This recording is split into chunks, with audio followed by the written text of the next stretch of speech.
Fala, meus queridos, tudo bem? Sejam muito bem-vindos aqui para nossa revisão, o FMS 2025. Muito prazer, eu sou o professor Henrique Guimarães, não estranha a camiseta de matemática, tá? Eu ganhei essa camiseta de presente do meu querido amigo professor Pascoaloto, vulgo o melhor professor de matemática do Mato Grosso do Sul, tá?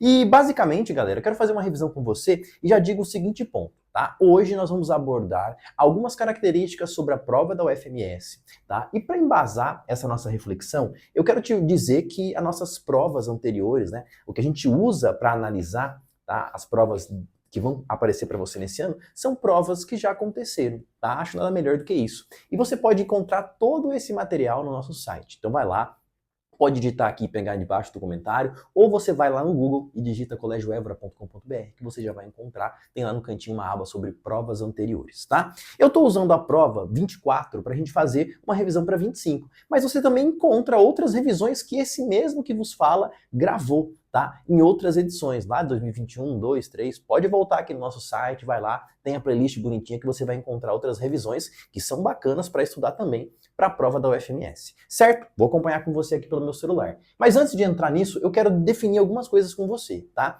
Preciso tentar definir um perfil, uma característica, alguma coisa que a gente pode falar sobre essa prova da UFMS, tá? Primeiro ponto que eu quero dizer para você, a UFMS, tá? E o vestibular da UFMS vem sendo a maior forma de ingresso para essa universidade aqui de Mato Grosso do Sul. Então pensa no seguinte plano, tá? Que a UFMS é a universidade que mais oferece vagas em questão numérica aqui em Mato Grosso do Sul. Esse vestibular, tá? Essa prova é a principal forma de ingresso se você quer entrar numa universidade pública aqui no estado de Mato Grosso do Sul. E nos últimos anos, tá? A UFMS vem adotando cada vez mais e ampliando o número de vagas do seu vestibular, tá? Para a forma de ingresso. Então, retirando um pouco das vagas do Enem e dividindo, tá? O seu ingresso entre vestibular e também entre o passe, que você também pode pegar para estudar, tá? Se você quiser, lá no site do FMS, também no site do Évora aqui, tem algumas provas anteriores do passe, dá para usar para estudar, é bacana, tá? E aí o que eu posso dizer para você além disso? A gente vem apresentando, tá, galera, nos últimos anos, uma dificuldade interessante, tá? Para poder acessar e entender aquilo que a gente chama como um padrão da prova. Sobretudo, lembrando que a UFMS, tá? Assim como é o EMES, que tem uma aula aqui gravada desse ano, uma revisão da UEM, se você estiver assistindo também, e de anos anteriores, que todas elas foram gravadas por esse mesmo professor que vos fala. Então você pode entrar na nossa playlist da UEMS e também acessar. São vestibulares feitos pela banca chamada FAPEC. Tá? A gente teve alguns probleminhas, né? Tanto que essa prova que eu vou usar para você, eu vou mostrar para você alguns desses problemas, tá? A questão 53 e 57, essas duas do vestibular de 2024 foram anuladas, tá? Inclusive com recurso feito por esse que vos fala. Então, nosso recurso foi deferido, tá? Fiz o recurso, mandei para os alunos e eles tiveram que cancelar a questão 53, tá? Porque literalmente ela não tinha resposta. E nós vamos ver que na prova da UEMS aconteceu isso, como você viu a gravação, que está aqui na nossa playlist, e você pode ter visto que nesse ano também. Então foi um ano que pelo menos duas questões de humanas apresentaram problema. Há de exemplo também a situação da redação, que tiveram muitas redações erradas. Então a gente vem tendo esse problema com a banca há um tempo, tá? Mas a gente torce para que isso melhore, para que não prejudique, por exemplo, os estudos de vocês. Acho que isso é importante para a gente definir antes de abordar. Mas mesmo com uma dificuldade de definir um padrão, a gente consegue dizer algumas coisas. Primeiro, pode cair conteúdos que vão desde a pré-história, tá, até pegar assuntos de atualidades e história contemporânea. Isso é inerente para a gente poder pensar, certo? E uma outra coisa que você, quando pegar o edital para analisar, e se você não for aqui de Mato Grosso do Sul, tá, você vai ver que há uma presença marcante de assuntos também que envolvem a história regional, a história de Mato Grosso do Sul. Tá? Então, dentro das nossas aulas que você consegue encontrar aqui no YouTube, e além disso, aproveito para fazer meu jabá, você pode encontrar também nesse que vos fala, dá um Google lá depois, né? Ou melhor, vai lá no seu Instagram ou no seu TikTok e procura Prof. Henry, tá?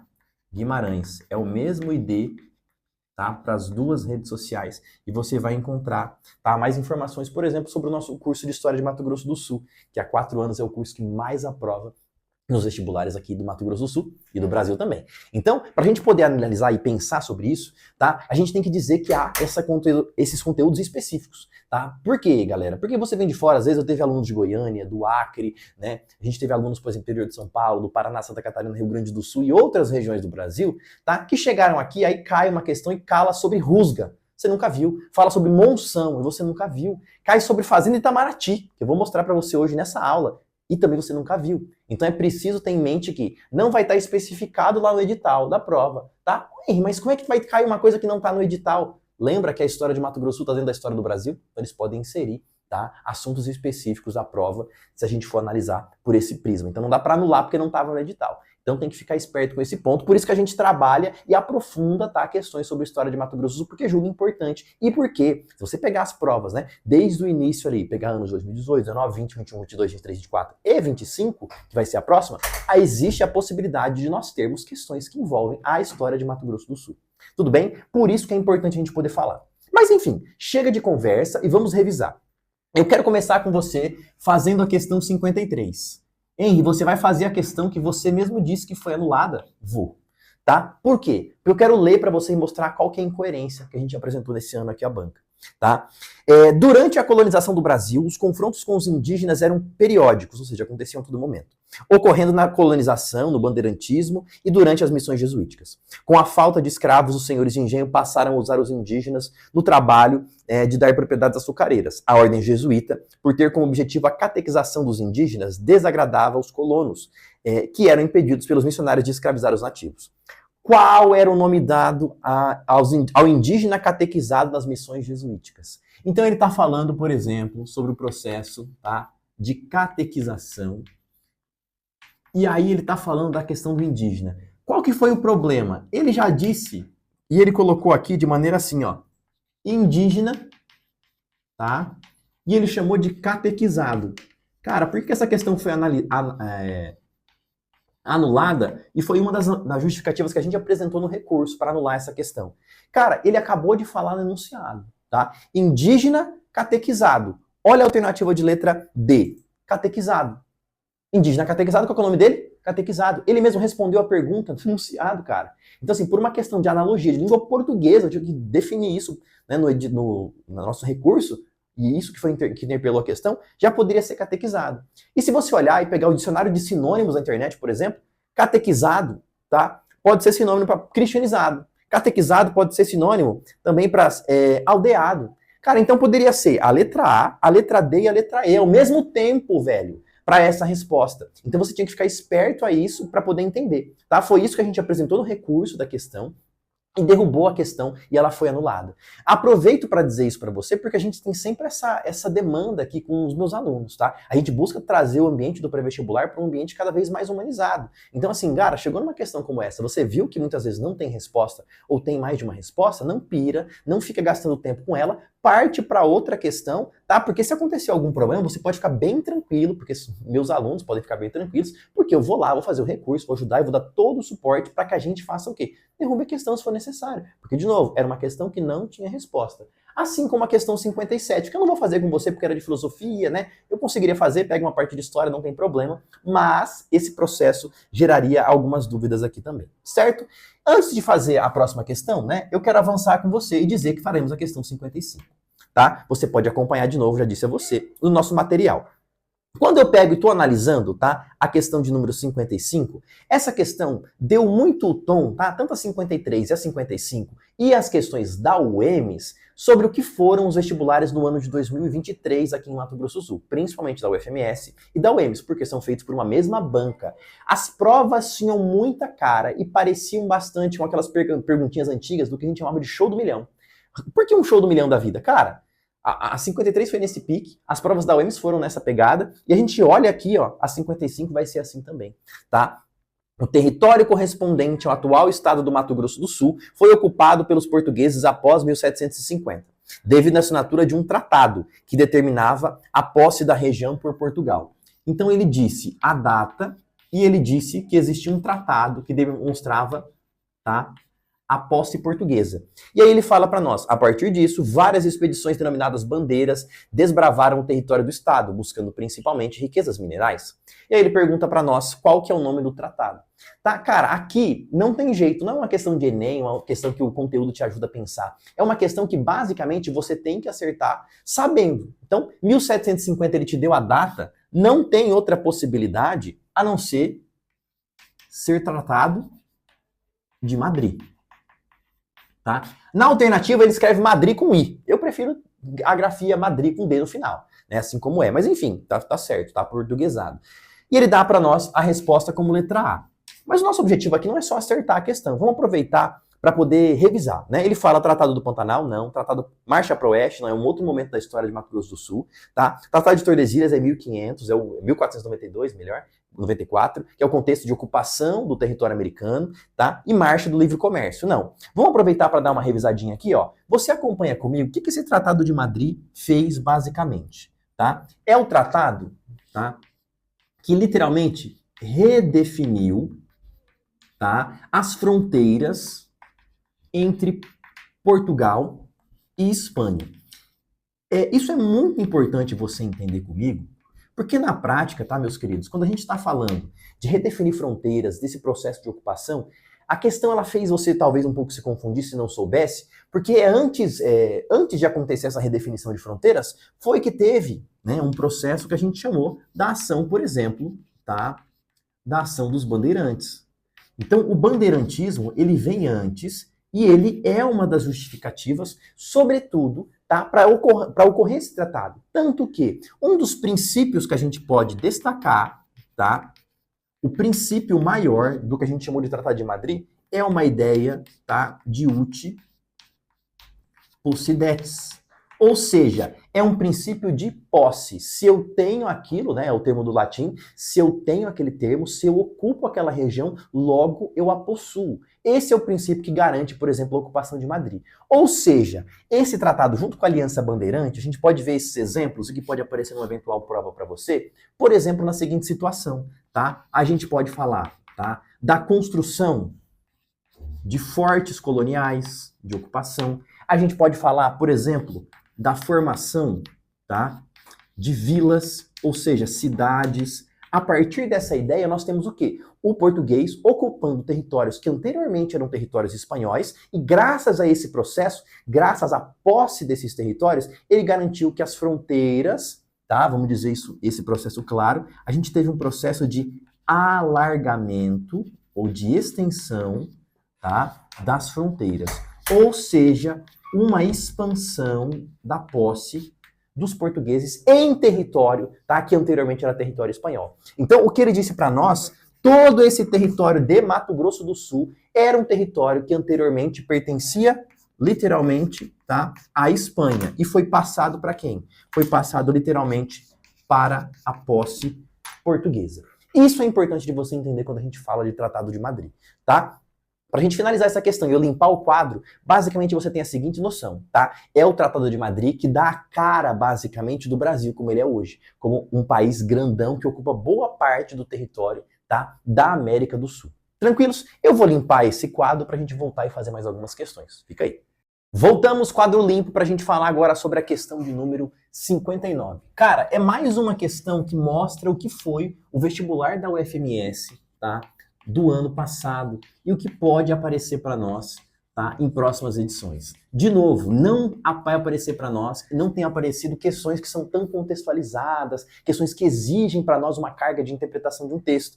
Por quê? Essa questão ela tem um textão. Você olha e você fala, caramba, eu vou gastar muito tempo executando essa questão. Mas você não vai. Sabe por quê? Porque se você soubesse literalmente aonde está a localização dessa revolta, que ele vai tratar do período regencial, lembrando que geralmente para as nossas provas, falou de período regencial, estamos falando daquelas revoltas, tá? Você sabe a localização, você mata a questão exatamente, tá? Porque, ó, ele fala para você, eu vou ler, né, pra gente poder elucidar, mas, ó, durante o período regencial, a concepção de nação esteve sob risco, devido a focos de lutas populares que, em maior ou menor grau, ameaçavam a integridade do território do Império. Dentre esses conflitos, houve uma que ocorreu na província do Grão-Pará. Pronto, cara. Pronto, eu vou te dar uma dica aqui que eu falo para os meus alunos e você não vai esquecer nunca mais. Presta atenção, foca em mim. Olha, para de copiar. Olha aqui. Você, para entender qualquer revolta do período regencial, você precisa apenas saber a sua localização. Henry, e agora? Eu tenho que decorar? Sim, tá? Eu rasgo meu diploma, rasgo tudo aquilo que eu acredito de pedagogia, de ensino, de educação, tá? Para dizer para você que período regencial você precisa decorar. Eu odeio o período regencial, você também deve odiar porque é chato, tá? Mas você acompanha comigo que se você souber o local, eu garanto para você que 95%, porque eu não vou colocar 99 nem 100, porque vai que eu aposto aqui e perco, tá? Mas assim, cara, a maioria das questões vestibulares que caem hoje e aparecem, você sabe o local da questão, você sabe literalmente a situação. Então ele chamou aquele de Grão-Pará, tá? Cara, a única possibilidade que a gente estuda na escola, porque existem mais revoltas, tá? Mas na escola 5, 6 que a gente estuda, falou de Grão-Pará, tá? A gente pode falar aqui, ó, cabanagem. A partir desse momento, a gente vai ter as características da cabanagem aqui. Ele dá a data, velho, tá? Ele fala, ó, entre 35 e 40, de caráter heterogêneo, reuniu classes sociais diferentes que nem sempre tinham os mesmos objetivos. Perfeito. Observem a lista de suas principais reivindicações. E lá embaixo ele fala, essa revolta se dá o nome de quê? Balaiada, sabinada, cabanagem, revolta dos malês ou rusgas. Vou elucidar para você como que a gente vai matar essa questão sem falar de conteúdo, sem revisar todo o período regencial, sem falar que foi um período conflituoso, das tretas antes de entrar Dom Pedro II e assumindo o cargo através do golpe da maioridade. Vou falar para você igual tá aqui, ó. Ele fala na letra A, balaiada, tá? Ele fala, por exemplo, na letra B, sabinada. Lembrando que eu não vou revisar com você todas as revoltas, tá? Ele fala, por exemplo, cabanagem, que é a nossa resposta, tá? E aí ele fala para nós de revolta, tá? Dos malês. E ele fala na letra E para nós, rusgas. Primeiro que ele errou aqui, tá? Rusga significa atritos. O que a gente falaria genericamente aqui seria o mais certo, né, o mais correto, vamos dizer assim, seria rusga. Rusga cuiabano, rusga mato-grossense, que inclusive é uma aula do nosso curso aqui de História de Mato Grosso do Sul, ocorrida em 1835, tá? E a gente vai falar da localização, que é a nossa proposta aqui para entender a questão, Mato Grosso, porque ainda não existia Mato Grosso do Sul, e é em Cuiabá, tá? Se você pegar a balaiada, sabinada, cabanagem e malês, primeiro, a gente tem aqui a balaiada acontece no Maranhão, então a nossa resposta. Sabinada acontece na Bahia. A revolta dos malês também acontece na Bahia, tá? E a cabanagem, que é a resposta da questão, acontece no Pará, atual Pará, ou, se você quisesse, como ele chamou aqui na situação para nós, tá? Estado do Grão-Pará. Pronto, galera. As características da revolta estão aqui, ó. Diminuição da miséria no qual viviam os pobres livres, na maioria negra e indígena, e o fim da escravidão, expulsão de certos grupos de elite que ainda resistiam à independência, em sua maioria portugueses, desejo de emancipação política da província em relação ao governo regencial, e o 4, a maior participação da província do Grão-Pará na política nacional. Ele não pediu para você analisar 1, 2, 3 e 4 e dizer qual eram verdadeiros. Todos são verdadeiros, ele está te afirmando isso. Mas se você soubesse, tá, apenas a localização, meu querido ou minha querida que me assiste, tá, você conseguiria definir a questão e você saberia que a nossa resposta, tá, só pode ser a que fala sobre cabanagem. Tudo bem? Então, assim, basicamente é isso para a gente poder entender a questão. Então, de novo, digo a você, o vestibular da UFMS vem apresentando essa característica nas últimas edições de terem questões bem específicas que você precisaria saber. E período regencial, como tem outra questão de período regencial nessa prova que eu não vou fazer com você para não ficar grande o nosso vídeo e nem ficar muita coisa, que também você faria, pega a prova e vai ver a outra questão, tá? Que você faria sabendo somente a localização. Então, guarda a dica do Henry. Qualquer questão de período regencial, você consegue resolver falando de revolta, tá? Quando você sabe a localização dela. Tudo bem? Eu acho que para nós já fica elucidado o suficiente para a gente poder pensar. Agora, eu quero fazer, tá, a nossa saideira de hoje. A nossa saideira é a questão 60. A questão 60 é uma questão muito, mas muito específica. Porque é uma questão de história de Mato Grosso do Sul. E além disso, é uma questão, cara, recente. E aí eu vou te dizer uma coisa. Se você quiser e estiver duvidando de mim, abre o edital do UFMS. Vai estar lá assim, ó. Tem no passe terceira etapa. Mato Grosso do Sul, frente, tá, aos desafios da globalização. Cara, isso aqui, tá? Sabe o que significa? Isso aqui significa atualidades de Mato Grosso do Sul. E significa história recente de Mato Grosso do Sul. Então tá no edital. Não adianta. Tá? Essa questão, eu vou dizer bem sincero para você. Você poderia errar essa questão, como muitos dos meus alunos erraram. Sabe por quê? Porque isso é uma questão que pouco se fala. Não existe um livro que fala sobre isso. Não existe, por exemplo, um material histórico sobre isso, porque, cara, isso aqui é de 2001, 2004, 2009, cara, é muito pouco, é muito recente. Então, a questão 60 diz para nós assim, ó, sobre a história da Fazenda Itamaraty, tá? Por favor, não confundir Fazenda Itamaraty, tá, com Fazenda Camapuã.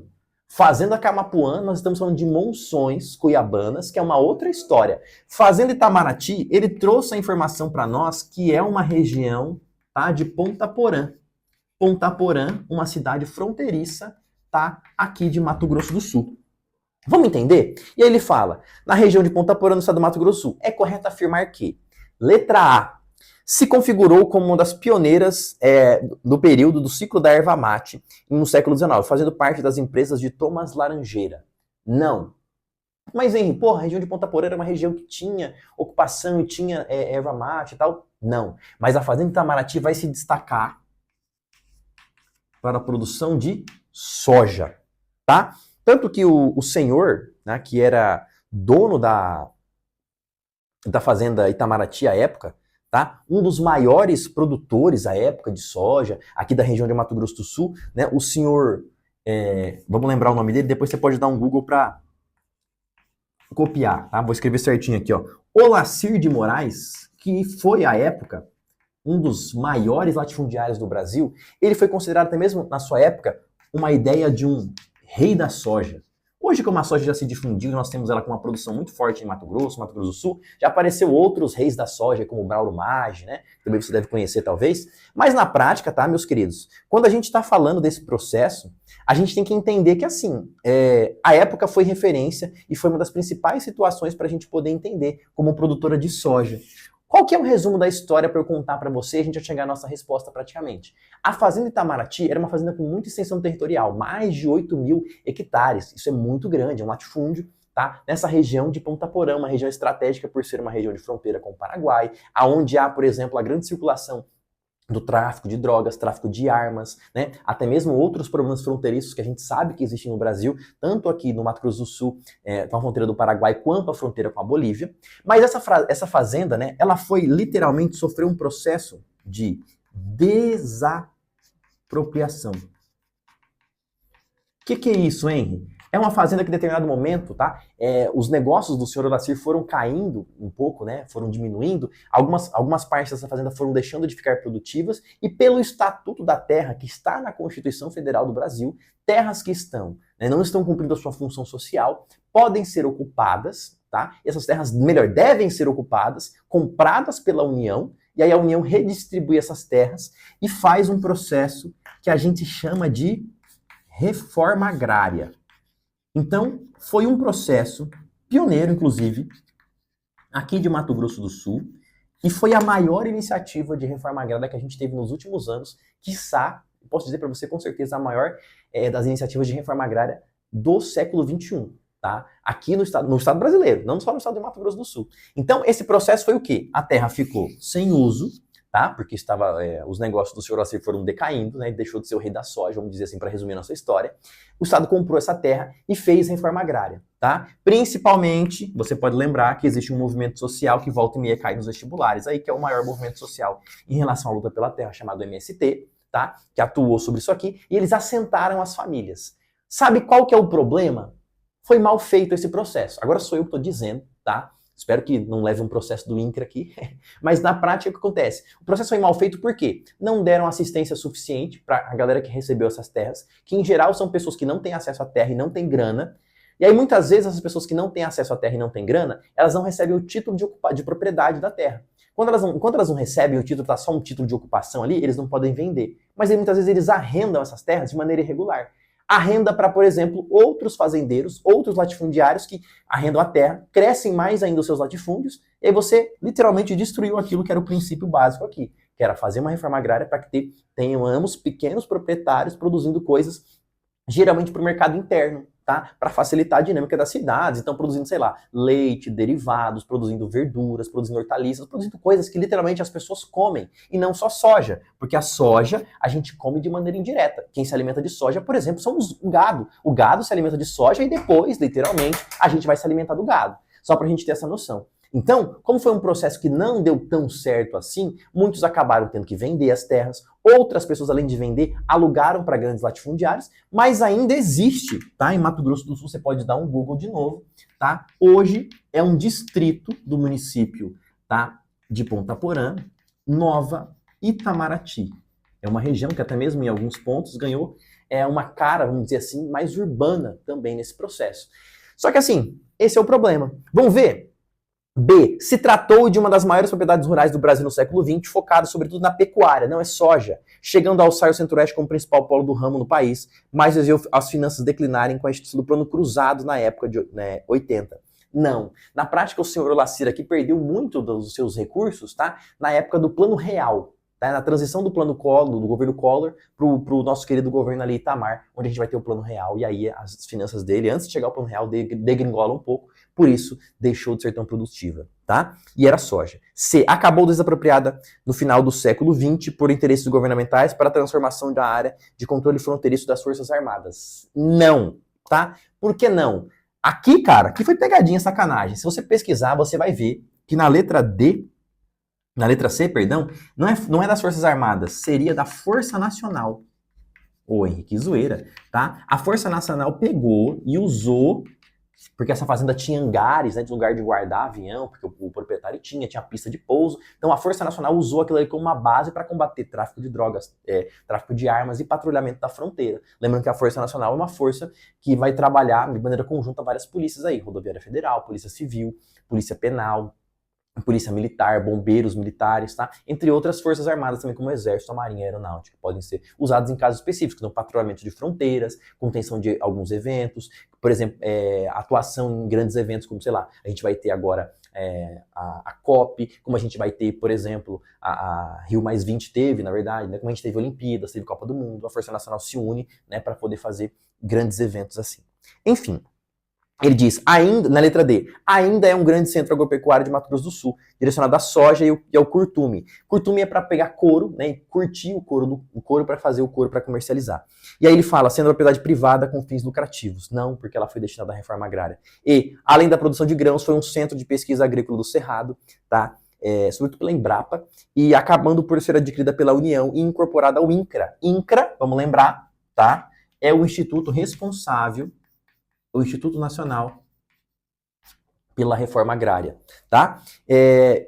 Para a Reforma Agrária no início do século XXI, precisamente ali pelos 2004, 2009, tá? Reformando o assentamento Itamaraty, que depois deu origem ao que eu falei para você, como Nova Itamaraty. Sim, foi uma terra destinada à reforma agrária. Eu nunca saberia disso. Desculpa. É a verdade que eu preciso te dizer. Essa questão que você poderia errar, porque é uma questão deveras muito, muito, muito específica. Misturou geografia, misturou sociologia, porque falou reforma agrária, e misturou a história recente de Mato Grosso do Sul, tá? Então, assim, nem a galera que era de Mato Grosso do Sul e tinha a sua idade, por volta de 17 a 20 anos, que fazem vestibular na média aí, 20 e poucos anos, saberia talvez disso, tá? Mas aí tá a explicação, tá o resumo do que foi basicamente a Fazenda Itamaraty e o que ela se constituiu.